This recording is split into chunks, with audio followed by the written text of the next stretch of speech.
사도행전 5장 1절에서 11절 말씀 함께 봉독합니다. 아나니아라 하는 사람이 그의 아내 삽비라와 더불어 소유를 팔아 그 값에서 얼마를 감추매 그 아내도 알더라. 얼마만 가져다가 사도들의 발 앞에 두니 베드로가 이르되 아나니아야 어찌하여 사탄이 네 마음에 가득하여 내가 성령을 속이고 땅값 얼마를 감추었느냐. 땅이 그대로 있을 때에는 네 땅이 아니며 판 후에도 네 마음대로 할 수 없더냐. 어찌하여 이 일을 네 마음에 두었느냐. 사람에게 거짓말한 것이 아니요 하나님께로다. 아나니아가 이 말을 듣고 엎드러져 혼이 떠나니 이 일을 듣는 사람이 다 크게 두려워하더라. 젊은 사람들이 일어나 시신을 싸서 메고 나가 장사하니라. 3시간쯤 지나 그의 아내가 그 일어난 일을 알지 못하고 들어오니 베드로가 이르되 그 땅 판 값이 이것뿐이냐. 내게 말하라 하니 이르되 예 이것뿐이라 하더라. 베드로가 이르되 너희가 어찌 함께 꾀하여 주의 영을 시험하려 하느냐. 보라 내 남편을 장사하고 오는 사람들의 발이 문 앞에 이르렀으니 또 너를 메어 내가리라 하니 곧 그가 베드로의 발 앞에 엎드러져 혼이 떠나는지라. 젊은 사람들이 들어와 죽은 것을 보고 미어다가 그의 남편 곁에 장사하니 온 교회와 이 일을 듣는 사람들이 다 크게 두려워하더라. 아멘. 앞에서 하나님의 그런 은혜로 또 성령의 큰 능력으로 말미암아 교회는 큰 기쁨이 넘쳐나고 또 정말 나누고 섬기는, 그래서 자기 것을 자기 것이라고 여기지 않고 서로 부족한 것을 채워주는 그런 은혜로운 공동체, 은혜로운 교회의 모습이 나오고 있습니다. 그런데 이렇게 은혜롭던 교회에 갑자기 좀 두렵고 당혹스러운 사건이 벌어지는데 그것이 바로 오늘 본문에 나와 있는 아나니아와 삽비라 사건입니다. 이 아나니아와 삽비라가 다른 사람들이 이렇게 다 이제 소유를 팔아서 은혜 받은 사람들이 없는 사람들을 위해서 이렇게 자기 것을 팔아서 이렇게 나누는 것을 보면서 그게 뭔가 마음에 도전을 받은 것 같아요.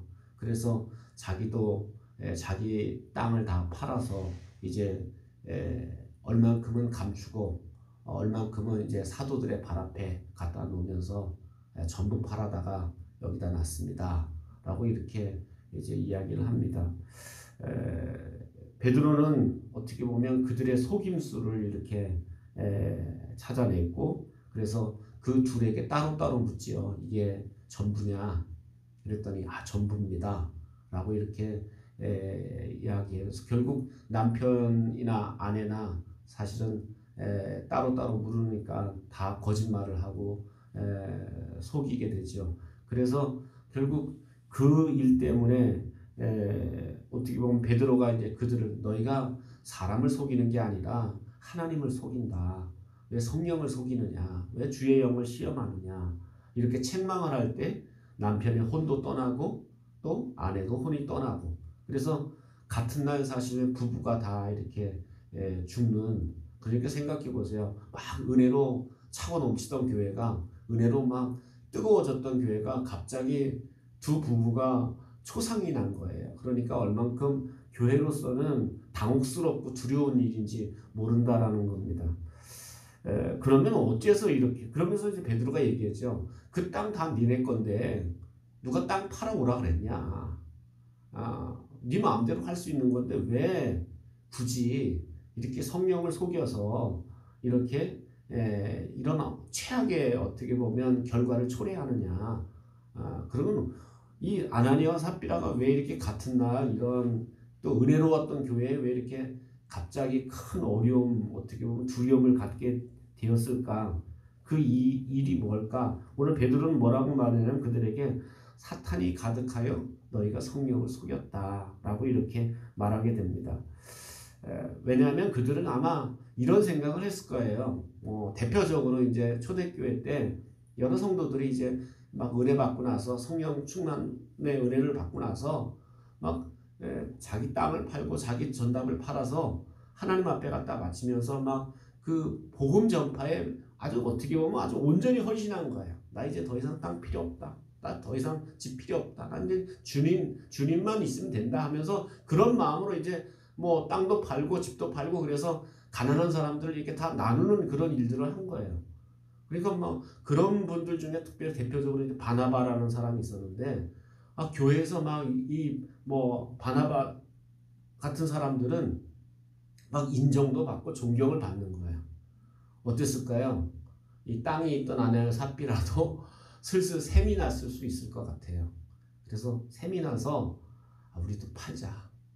그래서 근데 다 갖다 바치지 말고 일부만 바치고 우리가 다 갖다 바친 거라고 하자 하고 이렇게 사실은 어떻게 보면 그랬을 수 있을 것 같아요. 그래서 왜냐하면 이제 교회 안에서도 이렇게 사실 보이지 않는 이게 하나님 앞에 헌금도 하나님 앞에 하고 봉사도 하나님 앞에 해야 되는데 이게 은근히 이렇게 사람에게 하듯 하는 경우가 있어요. 헌금도 마찬가지입니다. 남이 얼마 하는데 그렇게 신경을 많이 쓰는 분들이 있어요. 목사님 그분 얼마 했어요? 건축원금 얼마 했어요? 자꾸 물어봐. 남이 얼만큼 하든 그건 상관이 없는데 왜냐하면 그 심리는 뭐냐면 남이 그만큼 하면 나도 그 정도 해야 체면이 선다라는 거예요. 그러니까 헌금이 무슨 체면을 따라 하는 게 아니고 자기 마음에서 우러나서 하나님 앞에 드리는 건데 이게 체면을 따라서 이 아나니아와 삽비라 같은 경우 대부분 이게 은혜가 없는 분들은 체면을 자꾸 지키는 거예요. 그렇죠. 우리도 사람이 은혜를 받으면 그 은혜를 따라 사는데 은혜가 없는 분들은 사람 눈치를 보게 되는 거예요.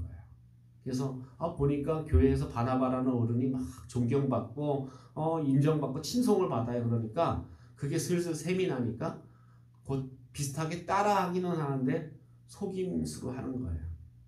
눈가림으로 하는 거예요. 그래서 사람의 눈만 속이면 우리도 칭찬받고 인정받고 우리도 집사가 되고 장로 되고 권사 될 수 있겠다. 뭐 이런 마음을 아마 가졌던 것 같아요. 그러다 보니까 이 아나니아와 삽비라가 이렇게 어떻게 보면 그런 눈속임으로 그런 속임수로 하나님 앞에 그렇게 드리게 됐다라는 겁니다.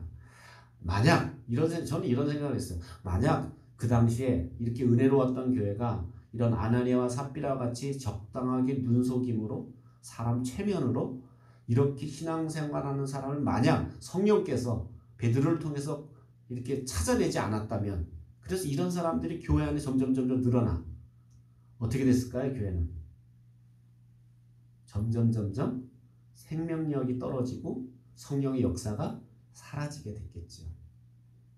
저는 그런 생각을 합니다. 오늘날 교회가 뭐 우리 한국 교회도 마찬가지예요. 초대교회 때는 능력과 역사가 막 나타났어요. 그런데 점점 교회 안에서 그런 능력과 역사가 사라지는 이유가 뭘까요? 사람에게 다 하는 거예요. 신앙생활을 사람 눈치 보면서 하는 거야. 이렇게 해야 목사님께 잘 보이고 이렇게 해야 장로님께 잘 보이고 이렇게 해야 교인들이 나를 인정하고 칭찬하지 이게 사람에게 보이듯 하다 보면 교회는 그때부터 생명력을 잃어버려요. 주님께 하듯 뭘 하든지 죽게 하듯 해야 되는데 자꾸 사람 눈치를 보고 사람에게 사람 체면을 따라하고 이러다 보면 신앙이 아니라 그거는 뭐 신앙생활의 모습은 이렇게 닮아가죠. 뭐 사람 눈치껏 이렇게 남이 옆에 하면 그만큼 따라하다 보면 그 신앙은 커가는 것 같아. 겉모습은. 근데 속모습은 하나님 보시지 않는 거예요. 왜냐하면 하나님은 중심을 보시기 때문에. 주님께 하는 것을 주님 받으시지 사람에게 사람 보라고 하는 것은 하나님 받으시지 않는다라는 거예요. 그래서 오늘날 우리 교회가 정말 이렇게 세상 따라가고 세속화되면 사람 눈치 보고 자꾸 사람에게 하다 보면 결국 거기에는 교회가 힘을 잃어버리는 그게 요인이 된다. 그래서 우리가 하루를 살더라도 또 하나를 내가 하나님 앞에 드리더라도 주님께 그러니까 주님께만 초점을 맞춰서 우리가 찬송도 마찬가지고 기도도 마찬가지고 예배도 마찬가지고 모든 게 우리의 삶이 하나님이 이거 내 찬양 받으시고 하나님이 내 기도 들으시고 하나님이 이 헌금 받으시고 이게 하나님께 하듯 해야지 자꾸 이거 이렇게만큼 해야 사람이 인정할 텐데 이만큼 해야 하나님이 사람들이 좋아할 텐데 이렇게 사람의 눈치나 사람에게 좋게 하지 않고 하나님을 따르는 또 하나님께 바라보는 하나님을 바라보는 그런 신앙생활을 할 때 그 교회가 크든 작든 요즘 정말 교회 사이즈는 커가는데 세상의 영향력에 이렇게 바닥을 치잖아요. 세상에 지탄을 받잖아요. 그 이유가 뭘까?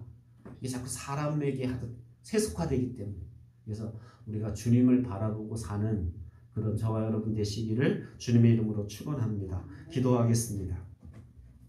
이 시간 기도할 때 우리가 사람에게 보이는 그런 허세가 믿음이 아니라는 것 우리가 기억하고 우리가 정직하고 진실하게 하나님 앞에 서는 그런 믿음의 삶을 살게 해달라고 기도하고 오늘 주님 앞에 드려지는 예배가 신령과 진정으로 드려지는 예배가 되도록 기도하고 여러분 자신의 기도 제목을 놓고 기도합니다. 사랑과 은혜가 풍성하신 하나님 아버지 은혜와 사랑을 감사합니다.